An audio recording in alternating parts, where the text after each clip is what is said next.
Hi, hello, வணக்கம். This is once again your Mark from Sri Lanka. I hope you are all keeping fine and doing well in your respective places. நீங்கள் அனைவரும் நலமா இருக்கின்ற நம்புகின்றேன்.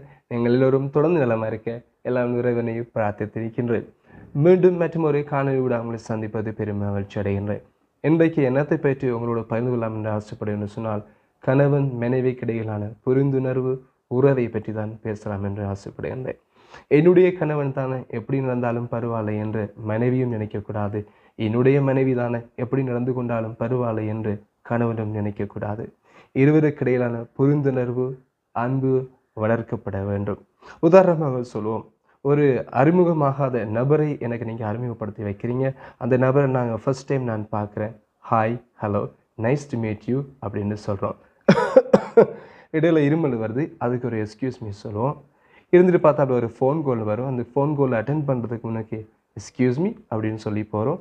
அதுக்கு பிறகு அந்த ஃபோன் காலை பேசின பிறகு அவரோட சாரி டு ஹால் யூ அப்படின்னு சொல்கிறோம். இதெல்லாம் என்னது?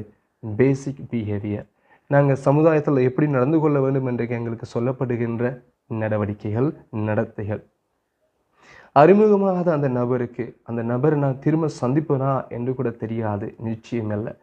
அந்த அறிமுகமாகாத நபருக்கே நான் அவ்வாறு மரியாதை கொடுக்கின்ற வேளையிலே அவரோடு நல்லபடியாக பேசுகின்ற பொழுது வாழ்நாள் முழுவதும் என்னோடு வாழ இருக்கின்ற என்னுடைய துணைவி மனைவிக்கு நான் எவ்வாறு மரியாதை செலுத்த வேண்டும், அன்பு செலுத்த வேண்டும் என்பது இங்கே முக்கியமாக அமைகின்றது. இன்னொன்று பார்த்தோம்னு சொன்னால், வேலைக்கு போயிட்டு வந்த பிறகு கணவன் வந்த பிறகு ஐயோ டயர்டாக இருக்கிறீங்களாங்க, உங்களை இந்த நாள் முழுவதும் உங்களை மிஸ் பண்ணாங்க, சாரிங்க உங்களை ரொம்ப மிஸ் பண்ணேங்க அப்படின்ட்டு எந்த மனைவியும் சொல்கிறது இல்லை. வாய்க்கு ருசியாக சமைச்சு போட்ட பிறகு சூப்பர் இன்றைக்கி சமையல் நல்லா இருக்குது அப்படின்னு சொல்லி எந்த கணவனும் சொல்கிறது இல்லைங்க, சொல்லணும். அப்படி சொன்னால் தான் அந்த அன்பு வளர்க்கப்படுகின்றது, அந்த புரிந்துணர்வு வளர்க்கப்படுகின்றது.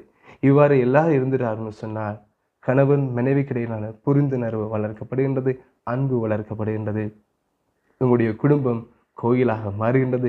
அந்த கோயிலில் தான் கடவுள் நிச்சயமாக வாசம் செய்கின்றார். ஆகவே நீங்கள் இவ்வளவு காலமும் அப்படி இருக்காட்டி பரவாயில்ல, இனியாவது உங்களுடைய கணவன் மனைவியுடன் புரிந்துணர்வுடனும் அன்புடனும் வாழ பழகிக் கொள்ளுங்க. இது உங்களுக்கு பிடிச்சிருந்தா ஒரு 4 பேருக்கு ஷேர் பண்ணுங்க. அட்லீஸ்ட் அவங்களும் சந்தோஷமாக இருப்பாங்க. நன்றி, வணக்கம்.